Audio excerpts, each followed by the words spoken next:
Graça e paz, queridos. Boa noite. Estamos aqui e quero que seja hoje o último culto online que nós vamos fazer.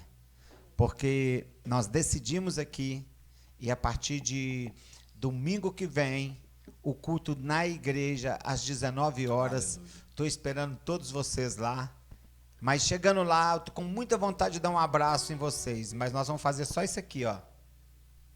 Porque não vai dar para a gente dar abraço ainda. Mas pelo menos vamos estar ali unidos, amém? Vamos orar, começar esse culto nessa noite. Pai, em nome de Jesus, nós glorificamos o teu santo nome e agradecemos por tua misericórdia. Que nesta hora a tua mão esteja sobre a nossa vida, sobre cada vida que nos ouve nesta hora. Em nome de Jesus, abençoa esta vida. Não sei o que cada um está passando. Eu sei que o inimigo não vai prevalecer contra nenhum dos teus filhos. A tua igreja, Senhor meu Deus, é uma igreja que, Senhor meu Deus, prevalecerá contra todas as obras do inferno. E o inferno não prevalecerá contra a igreja. Então nós glorificamos o teu nome nesta hora e que a tua bênção esteja neste lugar agora, nesta casa, em nome de Jesus. Amém. Aleluia. Graça e paz, amados. Vamos adorar o Senhor agora. Que o Espírito Santo possa inundar este lugar onde você está aí agora. Que o Espírito Santo possa inundar o teu ser.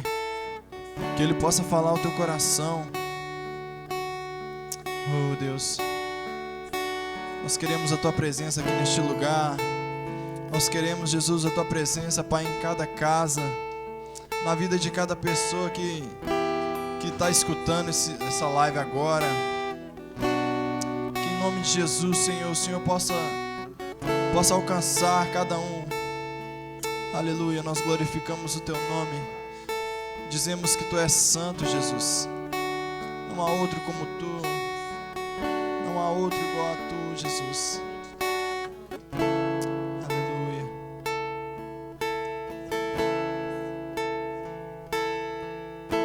Santo,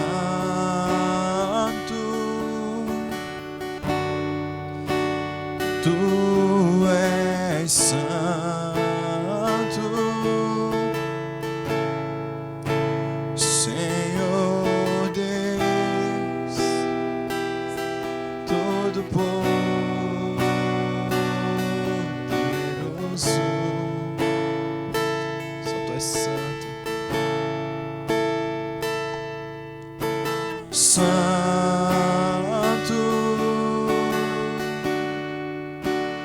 Tu és santo,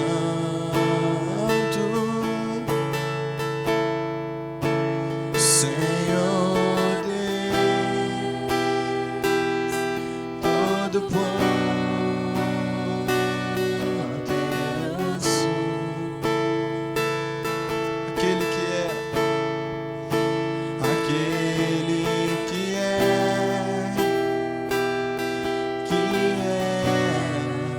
e que há de vir.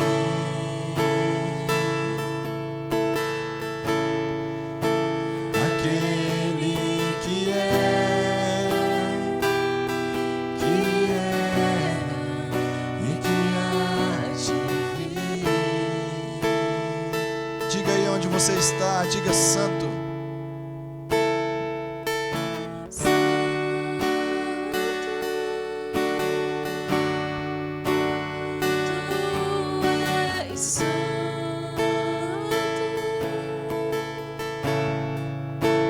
Senhor Deus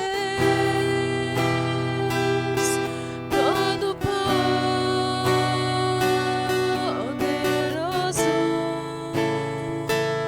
Santo Jesus.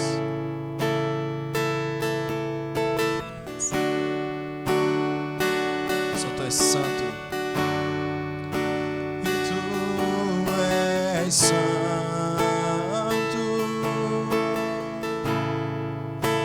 Senhor Deus Todo-Poderoso.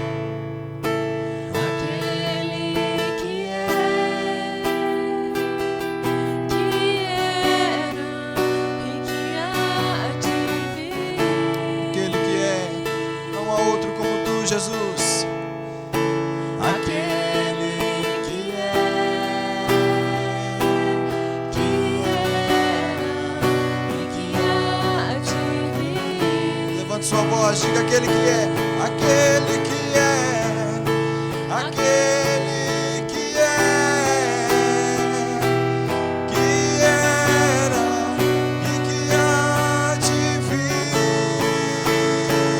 Levante sua voz a ele, diga: nós preparamos um lugar pra você, só pra você, Jesus.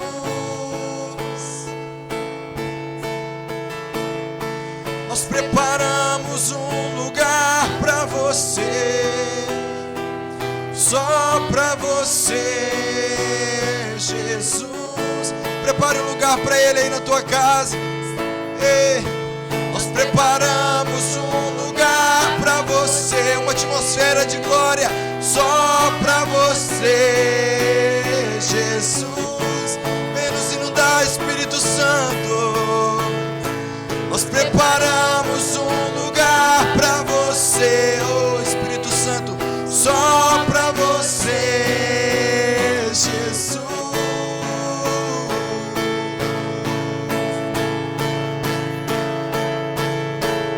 Oh, oh, oh,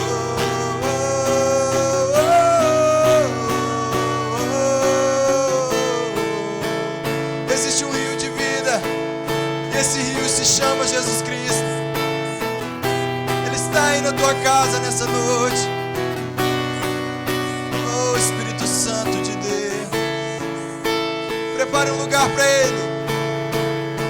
Nós preparamos um lugar para você, só para você, Jesus. Levante um altar de adoração a Ele agora. Nós preparamos um lugar pra você, Ele está aqui só pra você, Jesus.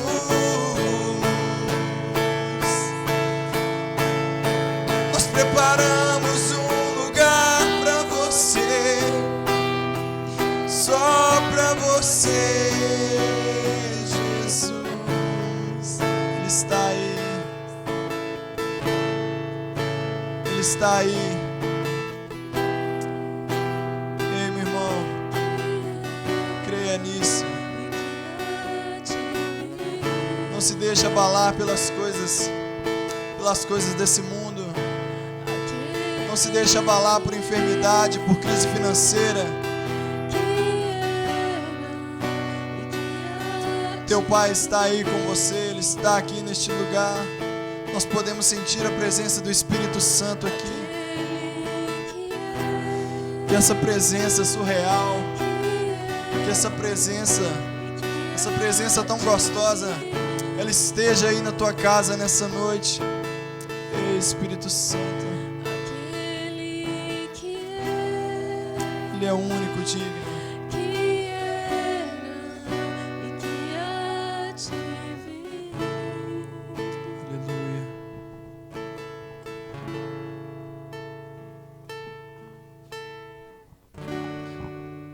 Nós vamos chamar o pastor aqui agora para ele continuar, que você possa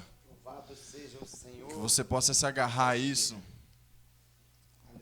Levante sempre um altar de adoração a Ele. Graças a Deus. Aleluia. Bendito seja o Senhor. Amados, graça e paz a todos. Que bom novamente estar com vocês, mas vai ser muito melhor domingo que vem. Domingo que vem estamos de volta na igreja, às 19 horas, aquele culto abençoado, amém? E hoje eu queria falar algo que eu acho que é de suma importância para cada cristão. O quê? A volta de Jesus. Você sabia que Jesus está às portas? Abre tua Bíblia aí no livro de 1 Tessalonicenses. 1 Tessalonicenses está no Novo Testamento, no capítulo 5. Ele está aí logo depois de Colossenses. Amém? E ele diz assim, capítulo 5, versículo 1 de 1 Tessalonicenses.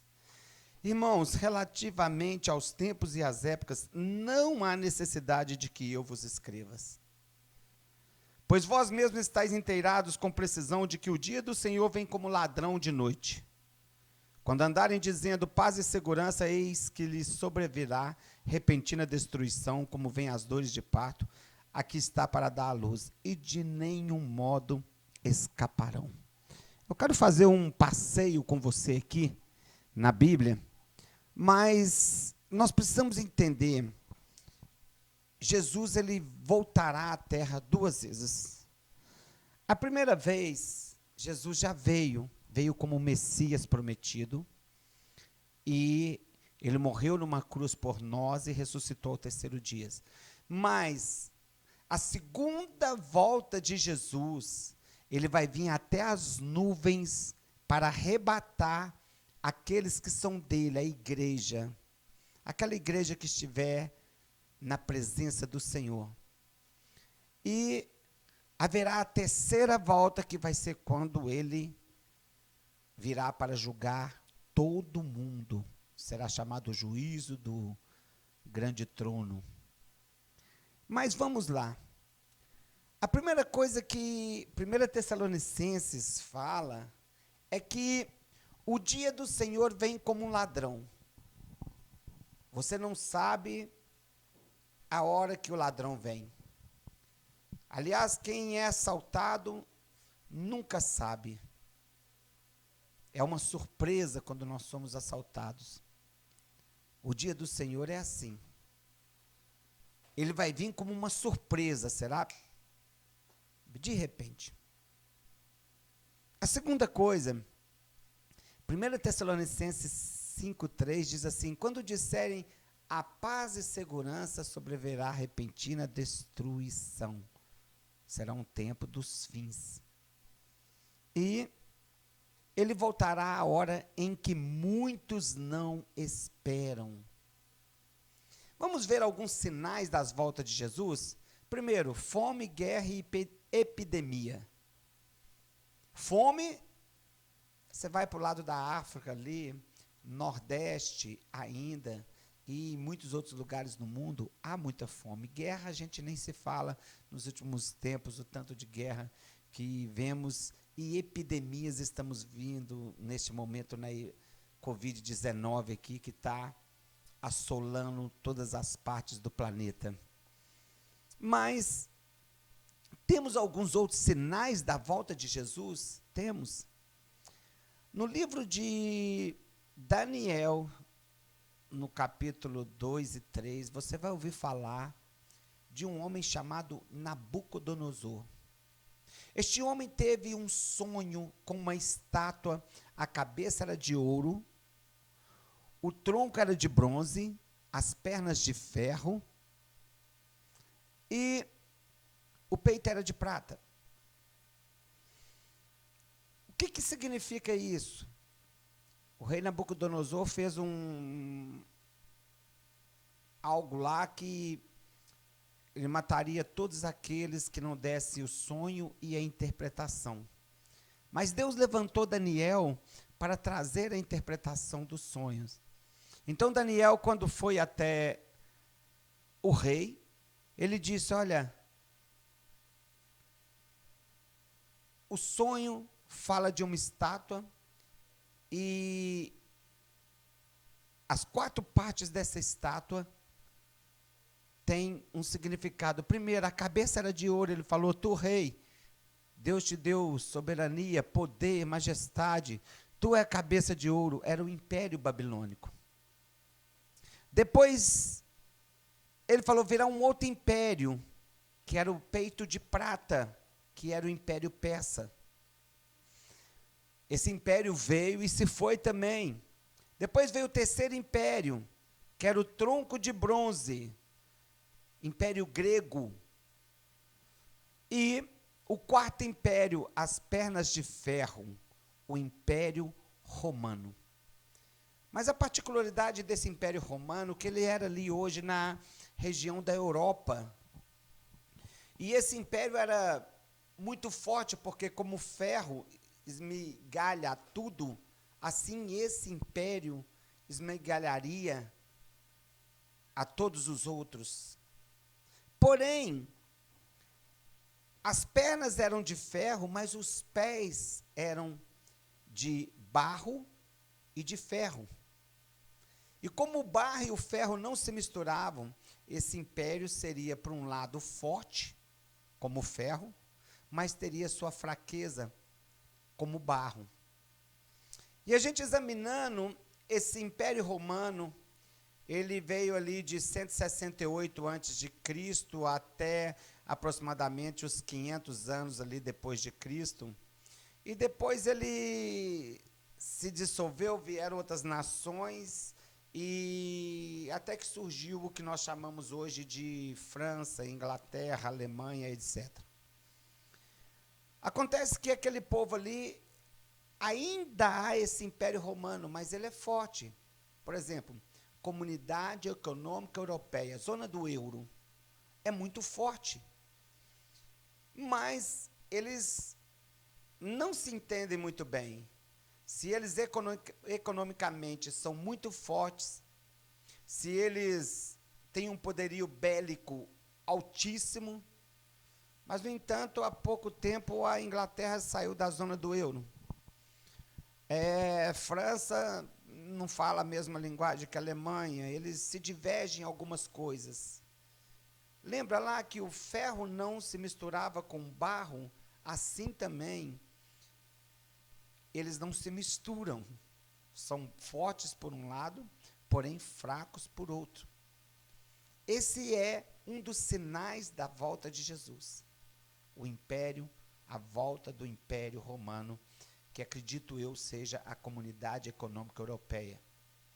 Mas nós temos outros sinais. Mateus 24, versículo 37 ao 39, diz assim: como foi nos dias de Noé, comiam, bebiam, casavam e davam-se em casamento, assim será na volta do Filho do Homem. O que nós vemos hoje no mundo é uma liberalidade sexual de alto grau. Não se precisa casar, não precisa ter compromisso. Uma noite a pessoa está com um, na outra noite ele está com outro. Ele casa com uma pessoa hoje, amanhã separa, casa com outra. Nós ouvimos falar aí nos jornais de casais, nem é casais, é trisais, né? 3 pessoas casadas. A coisa muito maluca, né? Mas a Bíblia diz que como foi nos dias de Noé, assim seria nos dias da volta do Filho do Homem, e nós estamos vendo isso aí no mundo.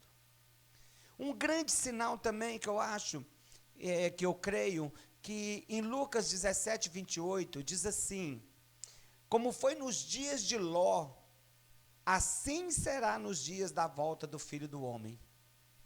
Qual que era o pecado predominante nos dias de Ló? É claro que lá naquela época tinha todo tipo de pecado, a Bíblia diz que aquele povo era mau, mas um pecado que se destacava, cabe nos lembrar que era o homossexualismo. A Bíblia diz que Deus envia 2 anjos em forma de homens para entrar na cidade e tirar Ló e sua família, porque ele haveria de destruir a cidade. Os homens daquela cidade olham para aqueles homens, anjos, né? Em forma de homens, e eles querem ter relações sexuais com eles.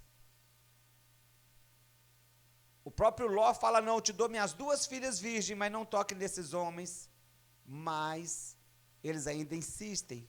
Então os anjos estendem a mão sobre eles e toca eles de cegueira e fecha as portas. Mas mesmo assim os homens daquela cidade estavam uma volúpia, uma lascívia, uma luxúria tão grande, que eles ficam tateando as paredes para ver se poderiam achar a porta e entrar e pegar aqueles homens. Eu acho que sempre houve homossexualismo na face da terra, mas a maneira que nós vemos hoje como algo normal, como algo, como se fosse o terceiro sexo, né? Seria a filosofia aí do gênero, nós nunca vimos antes, como nos dias de hoje. E assim era nos dias de Ló. Então é um outro sinal. Mas o maior sinal também que nós vimos da volta de Jesus aconteceu no ano de 1948. Porque Deus falou que restauraria a nação de Israel. E 70 anos depois de Cristo, houve um levante judeu contra o Império Romano, e o general Tito foi lá e ele destruiu a cidade. Ele jogou o templo no chão. Se você for lá hoje, você vai ver só o Muro das Lamentações. Você não vê mais templo, eles destruíram, o general entrou, ele desfez, ele matou mais de 1 milhão de judeus na época. Ele destruiu aquela cidade, ele destruiu o templo. Mas Deus disse, lá no livro de Daniel, que ele restauraria a nação de Israel. E em 1948, logo após a Segunda Guerra Mundial, quando Hitler matou aquele monte de judeus, foram aproximadamente 6 milhões de judeus, então, um homem chamado David Ben-Gurion, ele estabeleceu novamente o Estado de Israel. E cumpre-se a profecia de Ezequiel 37, sopra o vento dos 4 cantos da terra. Começou judeu vir de todas as partes do mundo para aquela cidade, porque houve um milagre ali. Pela história, conta-se que 700 colonos judeus estavam ali na cidade e enviaram 3 tanques de guerra alemão, os egípcios enviaram, e queriam destruir aqueles homens. Eles tinham apenas uma bazuca e 3 granadas. E eles deram o primeiro tiro de bazuca e destruiu um dos tanques de guerra. O segundo tiro também destruíram o outro tanque de guerra. O terceiro tanque de guerra, ele fugiu. Porque não contavam com aquilo. E quando judeus do mundo inteiro viram aquilo, falou, é o tempo de restauração de Israel, e voltaram para a cidade santa. E hoje o Estado de Israel é muito poderoso. A Bíblia diz que o deserto ia se tornar um campo frutífero. Lá em Israel não dava nada, a não ser pedra, areia. Mas eles conseguiram fazer com que aquela terra se tornasse um celeiro de frutas, um celeiro de alimentos para o mundo. Hoje Israel exporta alimento para o mundo. E um dos maiores, digamos, relógios do mundo para a volta de Jesus chama-se Israel. Ou seja, todos os sinais estão se cumprindo da volta do Messias, e ele está às portas. E ele está às portas para subir com a sua igreja. 2 Tessalonicenses diz que num piscar de olhos nós seremos arrebatados com o Senhor e encontraremos com o Senhor nas nuvens. E vamos lá para o céu celebrar as bodas do Cordeiro. Mas e o que vai acontecer aqui na terra? Aqui vai se iniciar 7 anos de muita tribulação, que a Bíblia diz que nunca houve no mundo igual e nunca mais haverá. Ou seja, será o período da grande tribulação. Apocalipse 9 diz que os homens terão ardente desejo de morrer, mas a morte foge deles. Ou seja, o Senhor está às portas. Olha o que Jesus disse na sua palavra: olhai por vós mesmos, não aconteça que os vossos corações se carreguem de glutonaria, de embriaguez e dos cuidados da vida. E aquele dia vos sobrevenha de improviso como um laço. Jesus está voltando, mas ele está falando, cuidado, olhai por vocês mesmos. E qual as precauções que eu preciso ter, uma vez que Jesus está às portas. Primeira, vigilância. Jesus falou que o meu coração, para ele não se deixar contaminar com glutonaria, embriaguez e cuidado dessa vida. Eu preciso observar o meu coração, se eu não estou tão voltado para as coisas do mundo, que o Senhor não se torna a primeira pessoa no meu coração, onde Jesus não é o mais importante na minha vida. Eu preciso tomar conta do meu coração. Provérbios diz assim: sobre tudo que se deve guardar, guarda o teu coração, porque dele procede as virtudes da vida. O que isso quer dizer, meus amados? Quer dizer que o meu coração, ele tem que ser guardado. Ou seja, eu preciso vigiar. Eu preciso atentar para a minha vida, se eu não estou voltado tanto para as coisas desse mundo, por dinheiro, para a fama, para os prazeres, para os bens materiais, por tudo que esse mundo oferece, ao invés de colocar o meu Senhor em primeiro lugar. O meu coração não pode estar carregado, porque aquilo que eu mais penso é aquilo que está ocupando lugar no meu coração. Aquilo que eu mais me preocupo é aquilo que está ocupando lugar no meu coração. O que eu preciso então? Eu preciso vigiar. E olha o que Jesus fala: não aconteça que os vossos corações se carreguem de glutonaria, embriaguez e cuidados dessa vida. E aquele dia vos sobrevenha de improviso como um laço. Eu preciso vigiar com meu coração. Eu preciso também, queridos, diz Lucas 21:36, vigiais, pois, em todo tempo, orando, para que possais escapar de todas essas coisas que hão de acontecer e estar em pé na presença do Filho do Homem. Sabe quando que eu estou em pé na presença do Filho do Homem? É quando eu estou reto diante de Deus. É claro que a justiça de Cristo é a minha justiça, mas como é que está o meu coração? Eu vou ser achado revestido do Espírito Santo quando eu me aproprio dessa justiça, quando eu busco essa justiça, quando eu busco a presença de Deus, quando eu busco ser cheio de Deus, quando eu busco ser santificado por Deus. Porque uma coisa, você é justificado, você é perfeito diante de Deus, mas a santificação, aquela transformação no nosso homem interior, é que Deus está querendo da gente. É aquilo que Deus está lutando, batalhando com a gente. E para que aconteça isso, eu preciso ter uma vida de consagração, uma vida de oração, uma vida de busca, uma vida de entrega e uma vida de renúncia àquilo que é pecado na minha vida. Mas pastor, e a graça de Deus? A graça, querido, é poder para você não pecar, não é liberdade para pecar. Quem está na graça, ele não vive em pecado.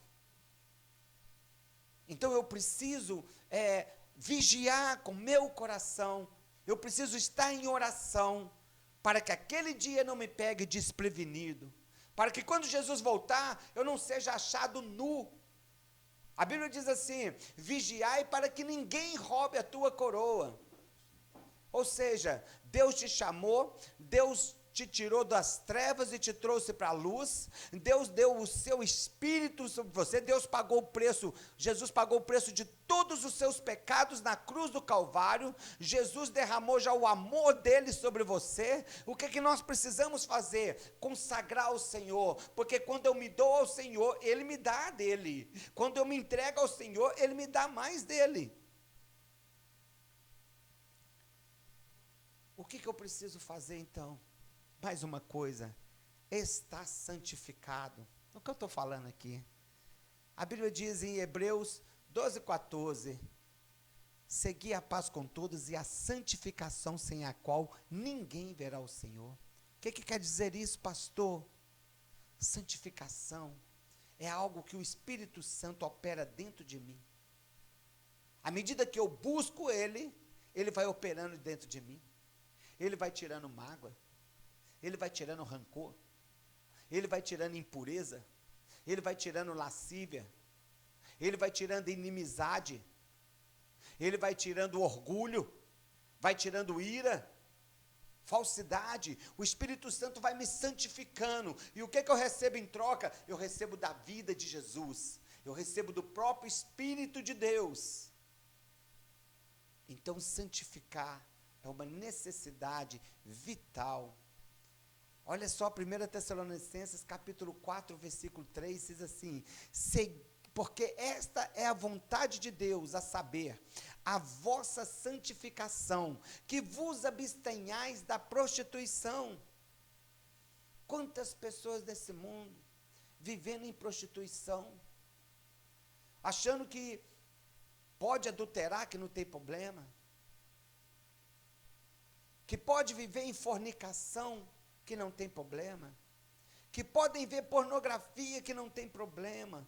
Queridos, isso vai apagar o Espírito Santo dentro de você. A Bíblia diz: não apagueis o Espírito. Então, quando eu me consagro a Deus, eu me encho do Espírito, o Espírito me transforma. Mas quando eu me inclino para as coisas carnais, o Espírito também vai se apagando dentro de mim. Quando eu busco a Deus e me consagro a Deus, sou revestido de Deus.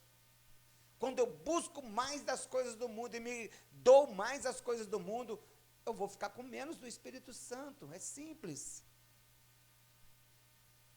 E para terminar, a Bíblia diz assim, que nós precisamos ser prudentes. O que é prudente? A Bíblia diz no Evangelho de Mateus, capítulo 25, que havia 10 virgens, 5 eram loucas e 5 prudentes.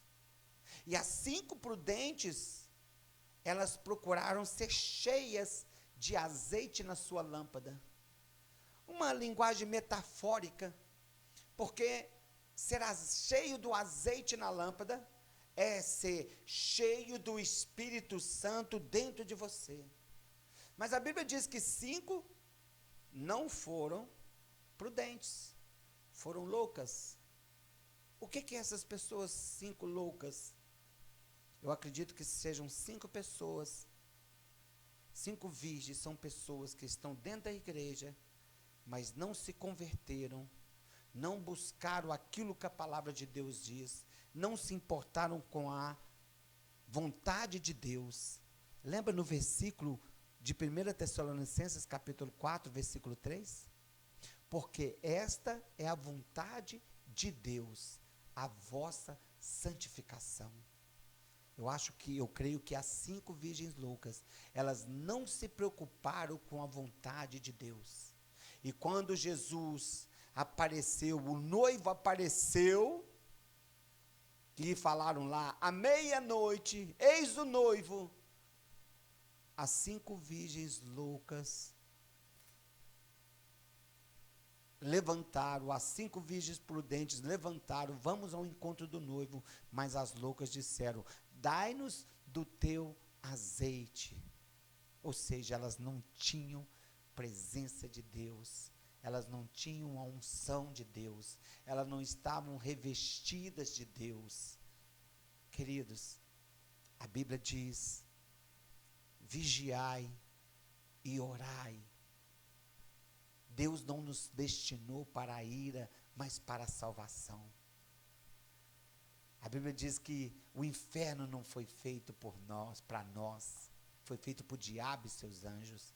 Então, o que foi feito para nós? Jesus pagou o preço dos nossos pecados, para que nós buscássemos a presença dEle, para que nós fôssemos cheios dEle, para que nós fôssemos revestidos dEle. Eu quero te convidar nesta hora a colocar a tua vida no altar de Deus. Coloca você na presença de Deus e fala, Deus, eu preciso mais. Deus, eu quero mais. E comece a buscar o Senhor e se consagrar ao Senhor. Há muitos crentes que estão esperando que Deus traga tudo na mão, que Deus traga tudo na mão dele, ele. Não, nós precisamos buscar. O preço da redenção já foi pago. Jesus morreu pelos nossos pecados, mas o preço do discipulado vai te custar a sua vida. Você vai ter que dedicar, você vai ter que buscar, você vai ter que orar, você vai ter que aprender da palavra do Senhor.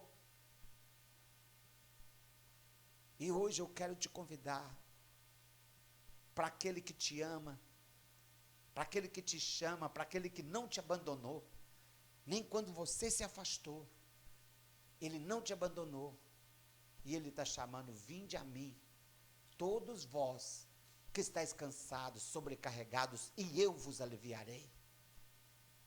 Jesus está te convidando a vir na presença dele, porque ele vai mudar a tua história, e naquele dia você vai estar de pé diante dele.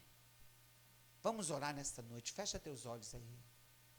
Senhor nosso Deus e Pai, em nome de Jesus Cristo, nós clamamos a Ti agora, para que, no nome de Jesus, o Teu Espírito, Senhor, meu Deus, possa trabalhar agora no coração deste homem e desta mulher. Jesus, nós devemos naquele dia estar de pé diante do Senhor. Nós não podemos ser achados nu, mas sim vestido pelas vestes, Senhor, meu Deus, de justiça que provém de Ti.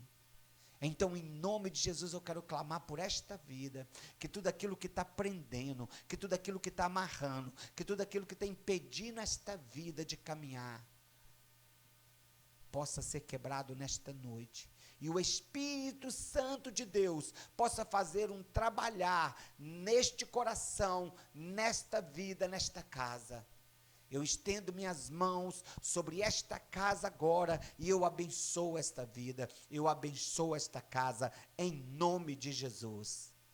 E em nome de Jesus, queridos, a partir de domingo que vem, nós estamos lá na igreja, cadeiras separadas, 1,5 metro de distância, cadeiras ungidas, que nós vamos passar álcool nelas todas, amém?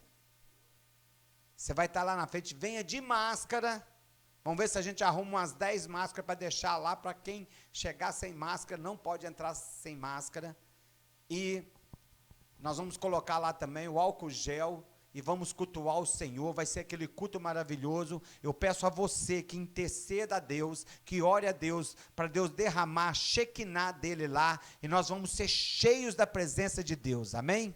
Eu espero você lá.